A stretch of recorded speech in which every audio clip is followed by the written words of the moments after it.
We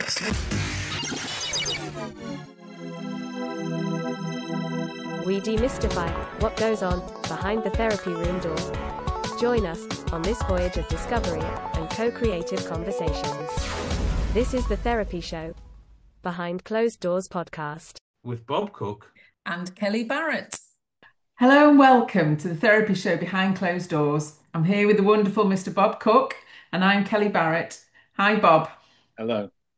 And today we're on podcast number 219, and our title is Dealing with Negative Self-Talk in Psychotherapy.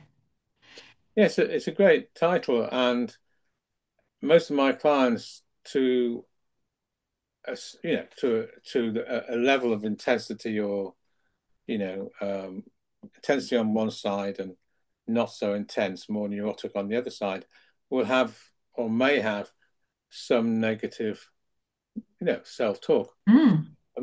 People with more mental health problems, going up the sort of continuum to intense challenges in life, tend to have much more intense negative self-talk. And they often lack the ability to be compassionate with themselves. So it hasn't been modeled to them how to be compassionate. Yeah, it hasn't been modeled, and it's usually modeled, and in this case, it's often modeled the opposite. In other words, they get a menu, if you like, of critical comments and judgments and definitions, rather than a menu of nurturing, kindness, or compassion transactions. And is that the same if children they've not received parenting where they've been attended to? So they might not have been criticised, but they might not have been attended to. Well, I think, and he may have different views, and people listening may have different views, and that's absolutely fine.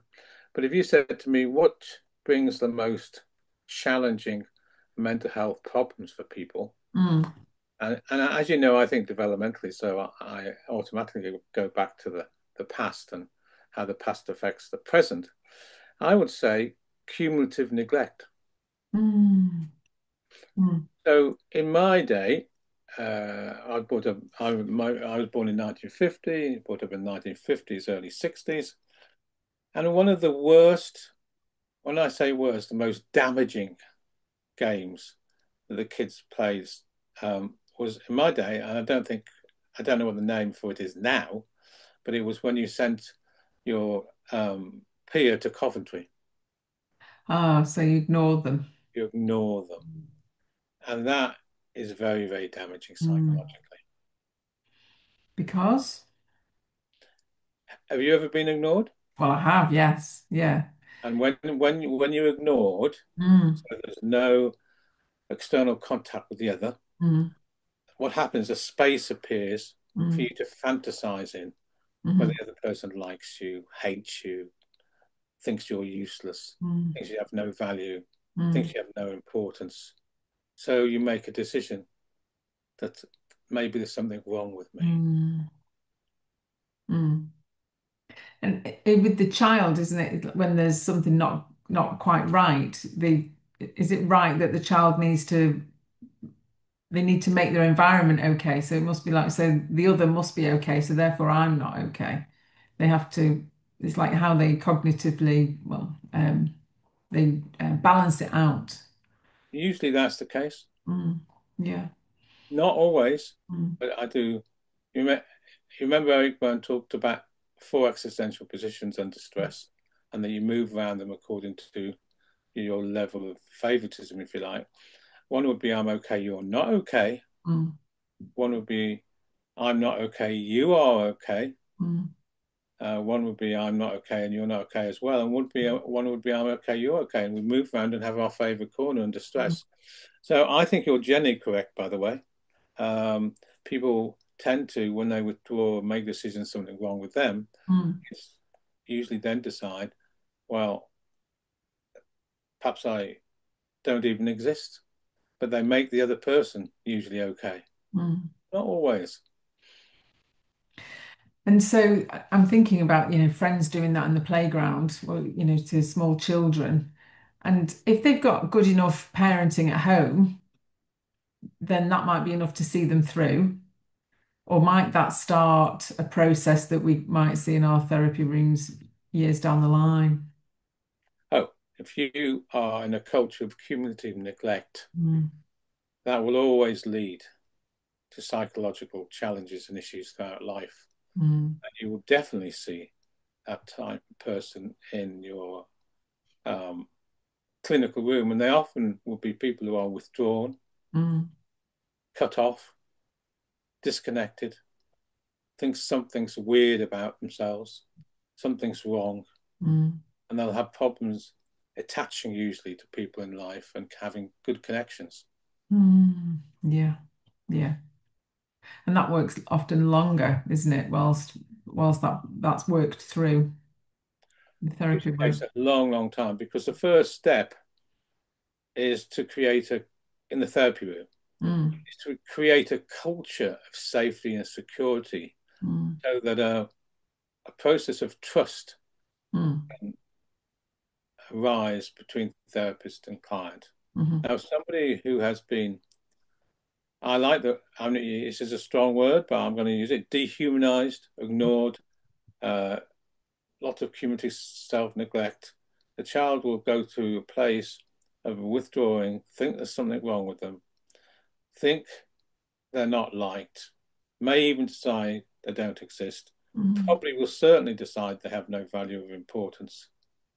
And that will lead to psychological issues and challenges in life. mm, Now, you are right in some ways. If there's an uncle or there's a grandmother or there's a significant other somewhere in the picture that can provide some models of compassion or contact or engagement, mm, then those mental health issues may be minimized. mm. I imagine the listeners are listening now and thinking, well, I've got a negative self-talk and I didn't have a terrible childhood where I was neglected or cumulative neglect. And, I'd say it's a really common uh, presentation in therapy. That Yeah, most clients have got yeah. some kind of negative self-talk. Well, there's a continuum, isn't there, Kat? Yeah, yeah. Like most of these things, there's a Mm, health continuum. mm, And yes, you're right.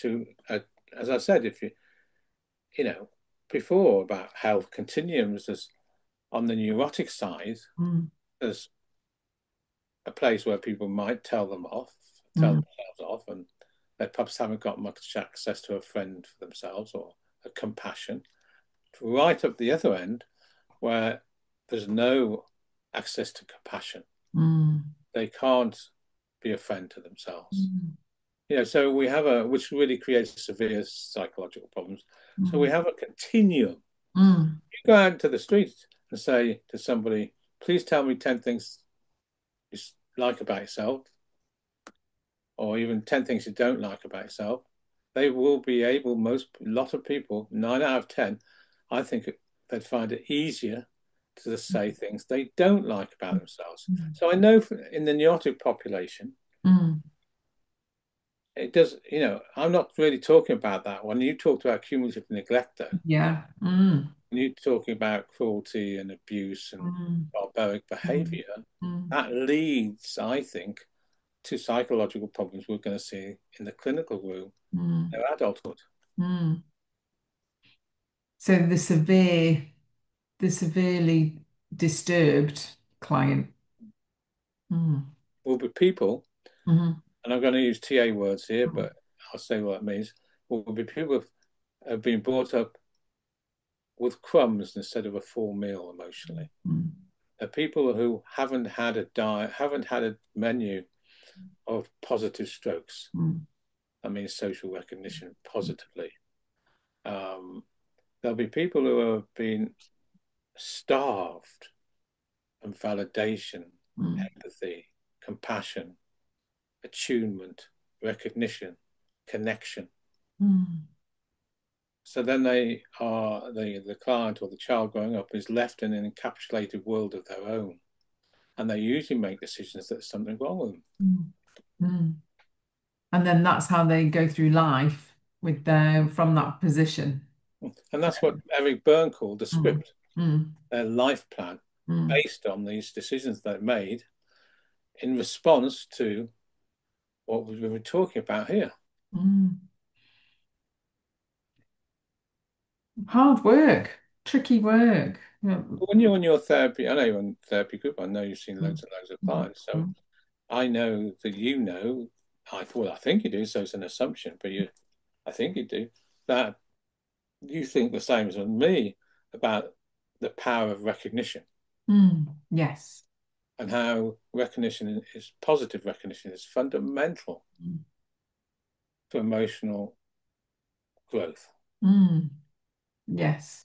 I know you believe that. Yes, I do. Yeah. I mean, I tend to think about I think about drivers a lot around negative talk, about that push when the client's pushing themselves. Um, so that kind of comes, when I'm recognizing the driver, then I'm thinking about what's happening. Driver is a TA term, sorry. People will know about the drivers. Is it just TA that use drivers? I think Yeah, it's not. TAs. So what that means is people, let's say children, developmental. So go back to children's. Let's go when they're growing up. Okay, if there's not a culture of positive strokes Mm, or recognition, yeah, as they yeah. grow up, they Mhm. will make decisions often which are detrimental and negative to themselves. Now, in the same household, if positive recognition was given out for the child being perfect, doing well at school, being a nice person, having good manners, being dutiful, right? Uh, Pleasing other people, or being strong and not expressing emotions. If there's positive strokes given out of that, they will then, and Byrne called them drivers, seek those strokes out with driver behavior. Mm, yeah. So, for example, I did a podcast. I don't know if it was with you or whoever, Jackie, but it was called The Nice Therapist or The Nice Client. Mm, And, the client that comes in and is very perfect with you and mm, very nice and, you know, have you had a cup of tea? And they come at the right time and they're smiling there. And they're dressed very well and there's no sense of anything out of perfection, almost like a doll in front of you. We'll probably have a driver, which is either going to be being perfect or pleasing you. mm, And they pick those I think they're defensive patterns, we can call them mm, drivers if you like, because in their family of origin and maybe society as well, they got positive strokes for that. mm, But they wouldn't get positive strokes for X, X, and X. mm. Yes, and if you've got the be perfect driver, it's not okay then to make mistakes or to Things get like things that. wrong. Yeah. So that is really interesting in therapy, isn't it? Mm. Yeah, really interesting. For Yeah. you, I was just Yeah. thinking with you Mm, as a therapist, it's mm. like, well, I've got to be a good therapist here. I've got to Yeah. get it right. Yes. Yeah, I've got Yeah. to. So you might never see the part of themselves which they might call a mistake to themselves Mm. because they have to get it right for you. And expect me to get it right for them. So, Correct. You have to be the perfect therapist. like a feedback loop of everyone must be perfect. And God, I that's see. I see it this way: they create a social self, mm, determined on the strokes or positive recognition or not that they had in their childhood. yeah. And that social self has those drivers you're talking about. Mm, Behind the social self, though, is a hidden real self, mm, which is actually in hiding because for me, parents of their childhood, they didn't get, in fact, they got negative strokes mm. for, being themselves, expressing emotions, Yeah. mistakes, or whatever it is.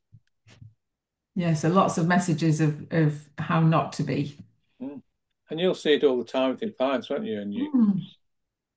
Yeah, and it comes in all different forms, I think. It's not like you say that continuum and the spectrum. So maybe, they're giving themselves the client's giving themselves a hard time for not I don't know, not working hard enough or not squeezing enough into their day or getting the promotion at work, or the client won't always identify it as a negative internal self-talk, I think, but then it comes out in how they display their Correct. work.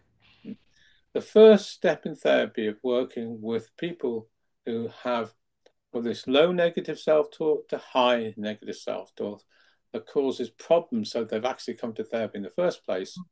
The first step after hearing their story and building up a relationship with them, etc., etc., if we're working on this area of negative self-talk, and this is a pivotal part in therapy if this happens, and this is where I'm working to anyway, is that they make the connection that their negative narrative comes from somewhere else and not from themselves. Even though they feel it comes from themselves, actually it comes from somewhere else.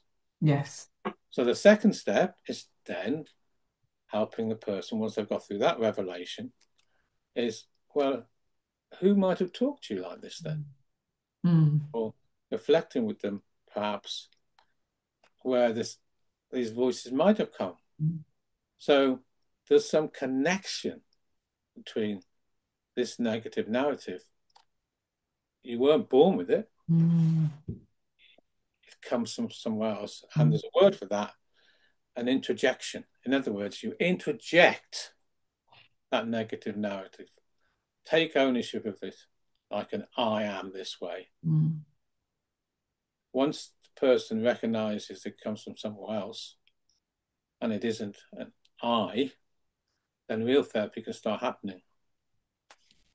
So do you talk in terms, I imagine you don't mention the parent ego state.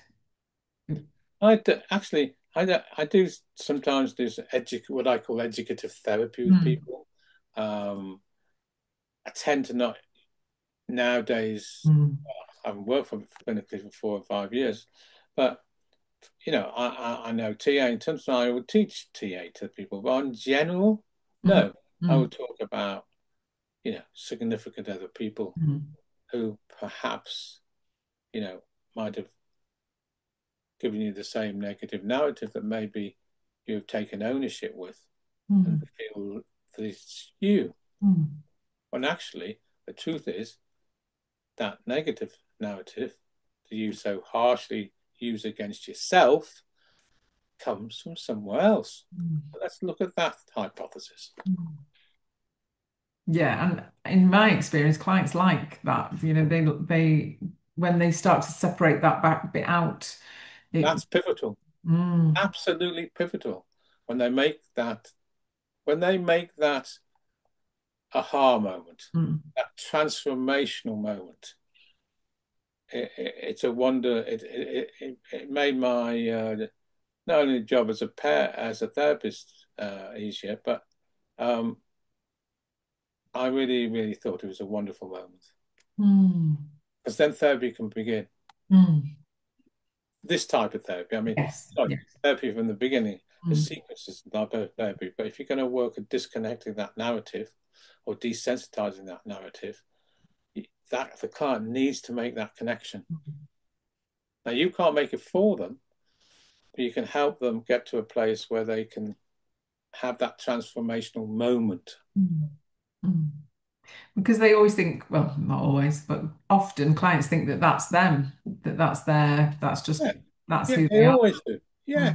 So if somebody says, you're useless, you're useless, you are useless. What happens then? The child decides, if the person says it's enough times and it's a significant other person, they then change the you to an I.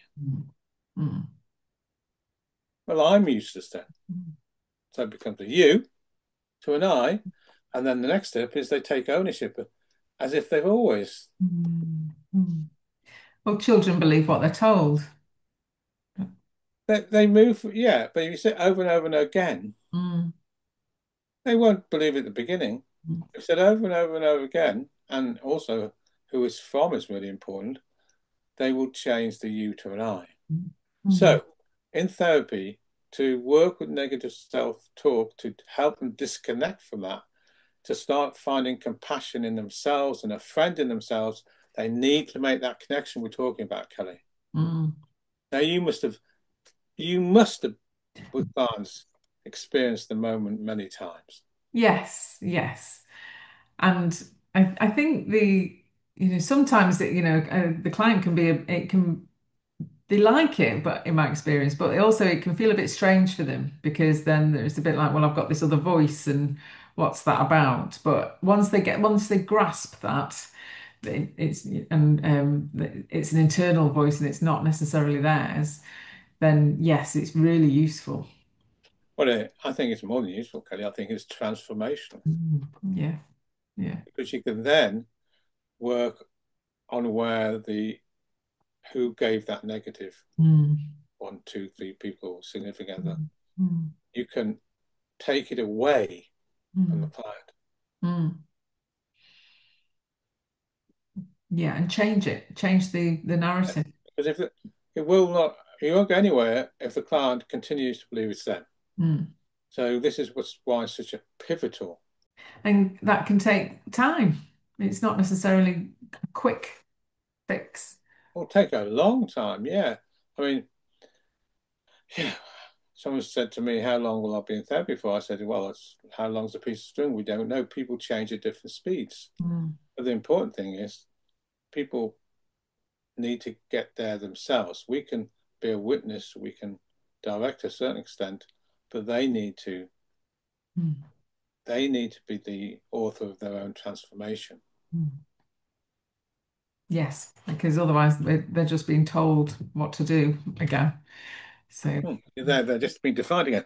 But mm. so when they start making that connection, then you can start working with the parent, whoever the parent is. So if Mm. it's the mother, father, brother, significant other, person abused them, Mm. whoever it is, Mm. you can then separate it out. And it depends what type of therapist you like. From there, I often did a lot of work with things called two-chair techniques, where they Mm. would talk to that part of themselves Mm. that is represented. We know where it's come from now. Mm. I think we've got a podcast coming up about two-chair work.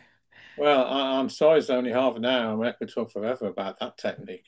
But it is an important technique when the person has really made that transformational moment that actually that narrative, that self-hatred actually isn't me. It Mm. comes from somewhere else. Because then you can separate the two parts of the self out and talk to that other part, which, for whatever reasons, continued to be negative to their own child. What if a client or has a client, in your experience, ever hasn't been able to see the difference?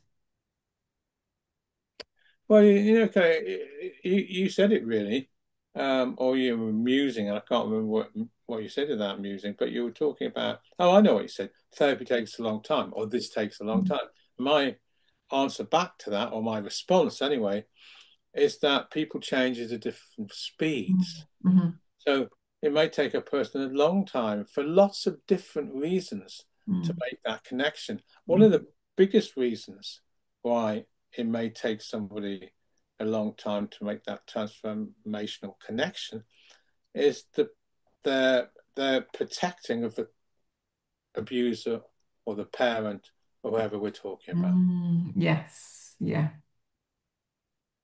yes. And the protecting of the parent is that clients can put a lot of energy into that. Oh, tremendous, because it's to do with their identity. It's to Mm. do with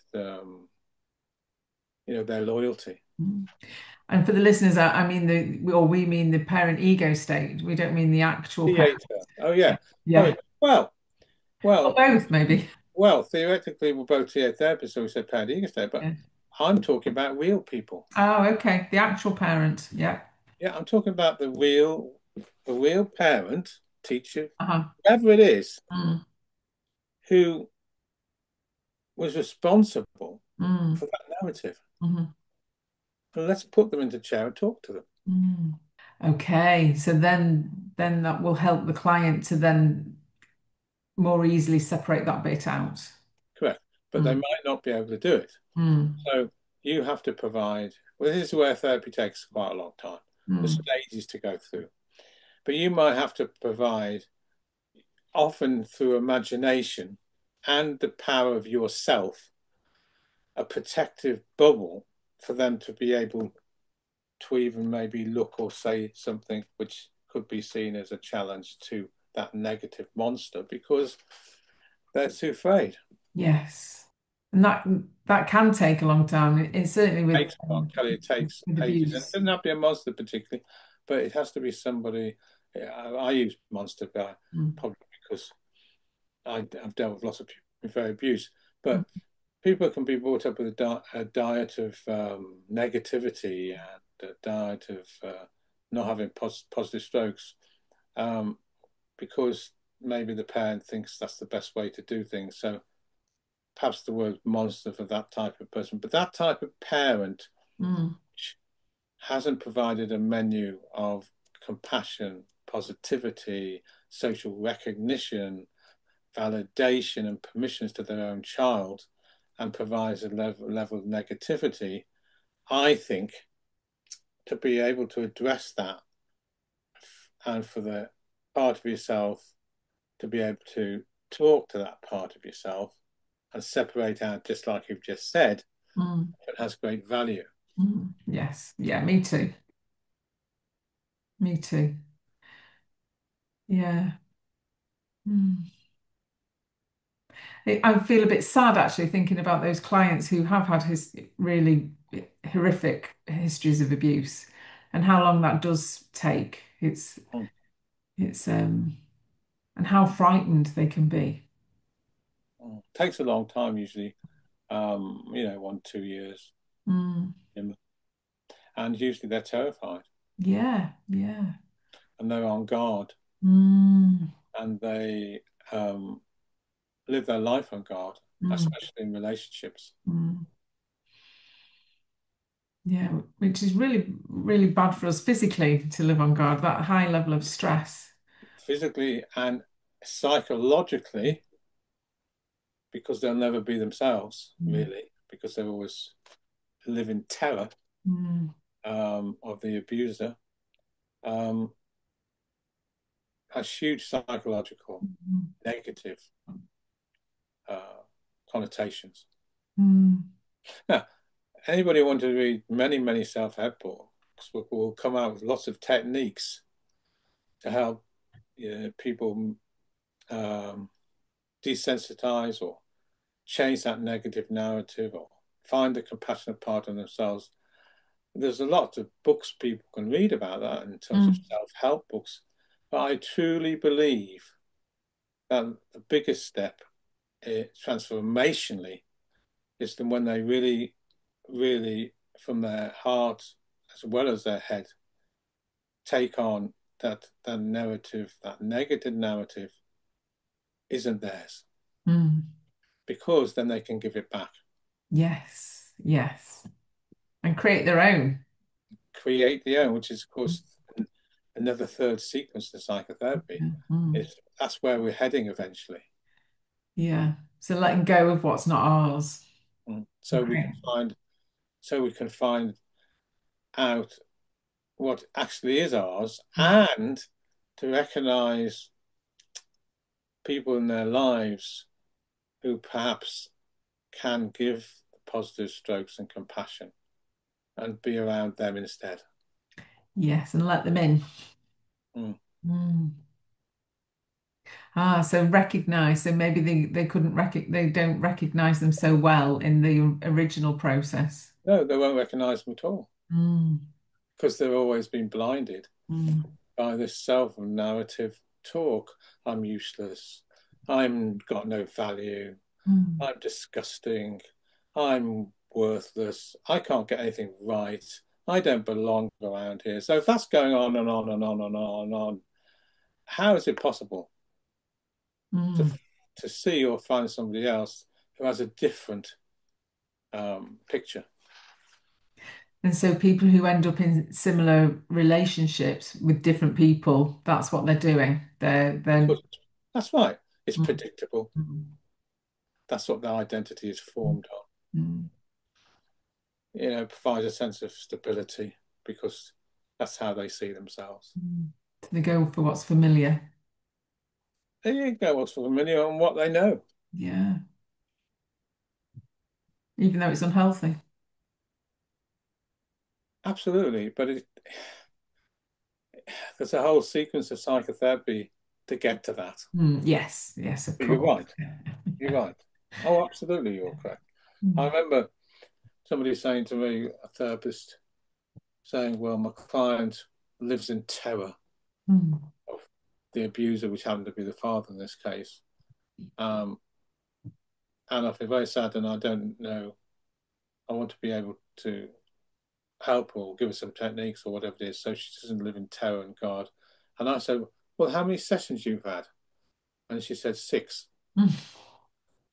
So I said, well, I'm really struck by your empathy and sadness and care for this person. And the first step in this sequence of psychotherapy is to build up a secure, safe, trusting relationship with you so the person can then build from there. It's too early to go down the path of foisting techniques or something. Yeah.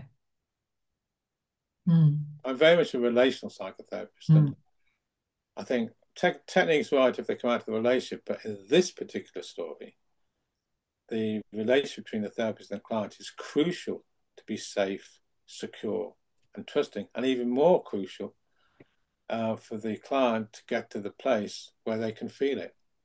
Yes. Because there's no point in it. You can't have that fake trust. They have to really believe it and feel it. Yeah. They need lots of sessions. They need lots of cups of tea. They need lots of attunement. They need lots of time to share their story. And they need lots of time to be believed. And they need lots of time to even dare that they could be believed. Yes. Well, Bob, we're coming up towards the end. Have we got everything in that we wanted to say? No, not at all. No, not at all, Kelly.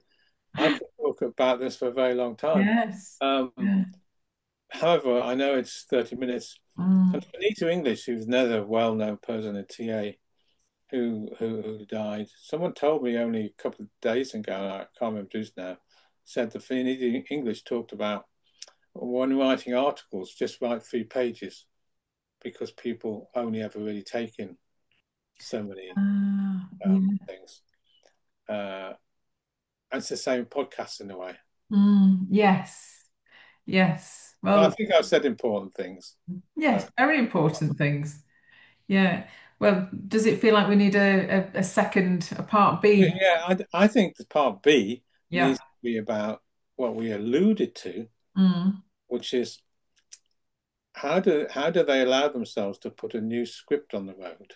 Okay. What new decisions do they need to make to be able to have the quality of life that they should have had?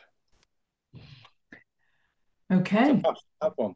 Yes. Well, that we could put that on one of the next titles, the list of titles that you sent to me. Okay, then. Well, thanks, Bob. I've enjoyed talking to you about this. It's been great. Really, really great. Thank you, Kelly. And our next podcast will be number 220, and that will be what to do when the therapy process seems to have plateaued. Oh, gosh. Well, I'm going to stop responding to this because there's so much to talk about. So I'll wait till next week. Okay, Bob. See you next week. Take care. Great. Bye now. Bye. You've been listening to The Therapy Show, Behind Closed Doors podcast. We hope you enjoyed the show. Don't forget to subscribe and leave us a review. We'll be back next week with another episode.